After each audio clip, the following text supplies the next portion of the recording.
வணக்கம், welcome to orange candy. நம்ம இன்றைக்கி பார்க்க போகிற ரெசிபி வந்து பிரெட் உப்புமா.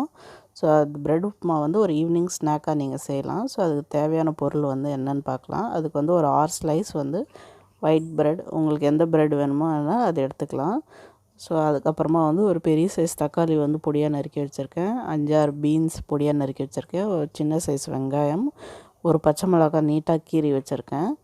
காரத்துக்கு ஏற்ற மாதிரி நீங்கள் பச்சை மிளகாய் குவான்டிட்டி இன்க்ரீஸ் பண்ணுங்க. ஒரு கொத்து கருவேப்பிலை, அப்புறமா 1/2 கேரட் திருகி வச்சுருக்கேன். ஒரு டேபிள் ஸ்பூன் வந்து குழம்பு மிளகாத்தூள், நீங்கள் இல்லைன்னா வெறும் மிளகாத்தூள் கூட யூஸ் பண்ணிக்கலாம். அப்புறம் மஞ்சள் தூள், அப்புறம் 1/2 இன்ச் இஞ்சி வந்து பொடியாக நறுக்கி வச்சுருக்கேன். அப்புறம் 1/4 டீஸ்பூன் வந்து கடுகு. ஸோ வாங்க இது எப்படி செய்யுதுன்னு பார்க்கலாம். ஃபஸ்ட்டு வந்து ஒரு தோசைக்கல்லில் வந்து நம்ம எடுத்து வச்சுருக்க பிரெட் ஸ்லைசஸை வந்து ரோஸ்ட் பண்ணிக்கலாம். வெறுமனே ரோஸ்ட் பண்ணிக்கோங்க. ஸோ இதுமாதிரி ரோஸ்ட் பண்ணிவிட்டு நம்ம ரெசிப்பியில் யூஸ் பண்ணால் தான் அது வந்து கொஞ்சம் உப்புமாவில் ஊறி சொதன்னு ஆகாமல் நல்லா கொஞ்சம் அப்படியே க்ரன்ச்சியாக இருக்கும் நம்மளுக்கு ப்ரெட். ஸோ வந்து நம்ம வந்து வெறுமனே வந்து நீங்கள் வெறும் டோஸ்டர் இருந்தால் கூட டோஸ்டரில் போட்டு டோஸ்ட் பண்ணி எடுத்துக்கலாம். நான் ஜஸ்ட்டு தவாலேயே போட்டு டோஸ்ட் பண்ணி எடுத்துகிறேன்.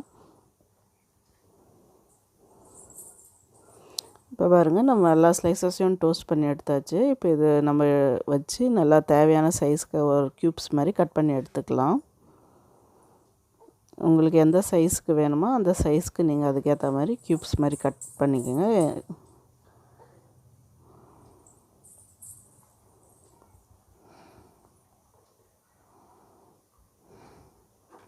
இப்போ பாருங்கள், நம்ம எல்லா ப்ரெட் ஸ்லைசஸையும் இந்த மாதிரி கட் பண்ணி எடுத்தாச்சு.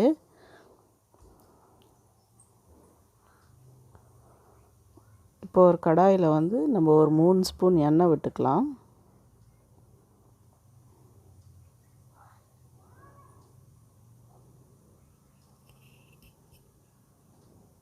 எண்ணெய் சூடானோன்னு நம்ம 1/4 டீஸ்பூன் கடுகு ஆட் பண்ணிடலாம். கடுகும் நல்லா பொரியட்டும்.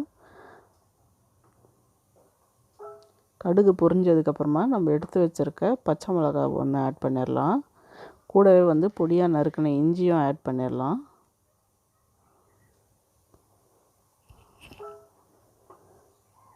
அப்புறமா வந்து கருவேப்பிலை ஆட் பண்ணிடலாம். ஸோ இந்த இஞ்சிலாம் கொஞ்சம் நல்லா அதோட ஸ்மெல் போகிற வரைக்கும் நல்லா வதங்கட்டும். அப்புறமா வந்து அதில் நம்ம கட் பண்ணி வச்சுருக்க வெங்காயத்தை ஆட் பண்ணிடலாம்.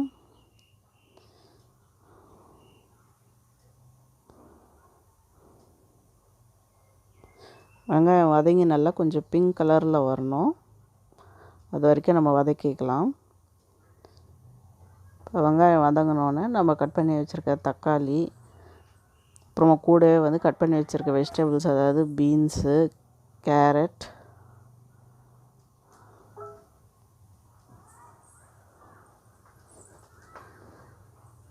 இதெல்லாமே ஆட் பண்ணிவிட்டு நம்ம வந்து தக்காளி கொஞ்சம் நல்லா குழையிற வரைக்கும் நம்ம வந்து வதக்கிக்கலாம்.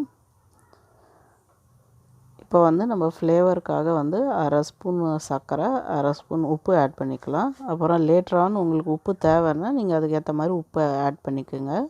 ஸோ சர்க்கரை போட்டால் நம்ம காயோட வெஜிடபிள்ஸோட கலரும் மாறாது, கொஞ்சம் டேஸ்ட்டும் நம்மளுக்கு வந்து என்ஹான்ஸ் பண்ணும்.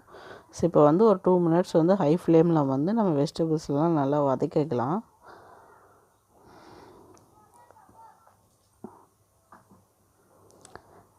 இப்போ 2 நிமிஷம் வதக்குனதுக்கப்புறம் நம்ம எடுத்து வச்சுருக்க மிளகாத்தூள், மஞ்சள் தூள் ஆட் பண்ணிக்கலாம். இப்போ வந்து சிம்மில் பண்ணிக்கோங்க. சிம்மில் பண்ணிவிட்டு அந்த மசாலாலாம் வந்து ஸ்மெல் அதோட பச்சை வாடை போகிற வரைக்கும் வதக்கிக்கலாம். அப்புறம் இதில் வந்து 2 டேபிள் ஸ்பூன் தண்ணி அளவுக்கு நம்ம விட்டுட்டு மூடி போட்டு நம்ம அந்த காயெல்லாம் வந்து கொஞ்சம் அந்த மசாலாவில் நல்லா சேர்ந்து வந்து அதை ஃப்ளேவர்ஸ் வந்து அப்சார்ப் பண்ணுற வரைக்கும் நம்ம வந்து மூடி போட்டு ஒரு 2 நிமிஷம் நம்ம வேக விட்டுடலாம். பாருங்க, 2 நிமிஷம் நல்லா இது வெந்துடுச்சு. இப்போ இது கூட வந்து ஒரு ஸ்பூன் வந்து சில்லி டொமேட்டோ சாஸ் வந்து நம்ம ஆட் பண்ணிக்கலாம். இது வந்து நமக்கு கொஞ்சம் நல்ல ஃப்ளேவர் கொடுக்கும்.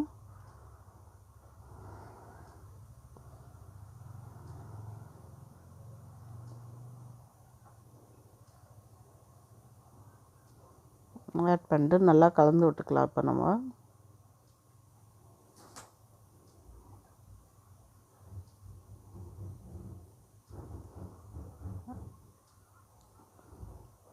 இப்போ இதில் வந்து நம்ம கட் பண்ணி வச்சுருக்க பிரெட் ஸ்லைசஸை வந்து ஆட் பண்ணிக்கலாம்.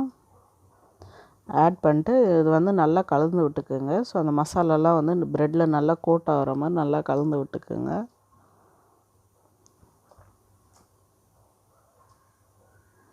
பாருங்கள், இது எல்லாமே நல்லா கோட் ஆகிடுச்சு. இந்த ஸ்டேஜில் வந்து நம்ம மூடி போட்டு சிம்மில் வந்து ஒரு 2 மினிட்ஸ் வச்சு வேக விட்டுருவோம். ஸோ அந்த ப்ரெட்டில் வந்து அந்த மசாலாவோட ஃப்ளேவர்ஸ் எல்லாமே அப்சர்வ் ஆகும். 2 மினிட்ஸ் ஆகிடுச்சு. இப்போ பாருங்கள், நம்ம ப்ரெட் உப்புமா ரெடி ஆகிடுச்சு. சூப்பராக இருக்குது. இப்போ நல்லா கலந்து விட்டுட்டு நம்ம ஒரு பிளேட்டில் எடுத்து வச்சு சர்வ் பண்ணிடலாம் வாங்க. இப்போ பாருங்கள், நம்மளுக்கு சூப்பரான டேஸ்டியான எம்மியான ப்ரெட் உப்புமா டக்குன்னு ஒரு 5 மினிட்ஸில் ரெடி ஆகிடுச்சு. இது ரொம்ப நல்லா டேஸ்டியாக இருக்கும். இந்த டொமேட்டோ சாஸோட ஃப்ளேவர், காய்கறி, அப்புறம் ப்ரெட் இதெல்லாமே சேர்ந்து நல்லா சூப்பரான காம்பினேஷனாக இருக்கும். குழந்தைங்களும் விரும்பி சாப்பிடுவாங்க. இது வந்து டக்குன்னு நீங்கள் ஈவினிங் வந்து ஒரு 5 மினிட்ஸில் வந்து இது ரெடி பண்ணி ஈவினிங் ஸ்நாக்காக கொடுக்கலாம்.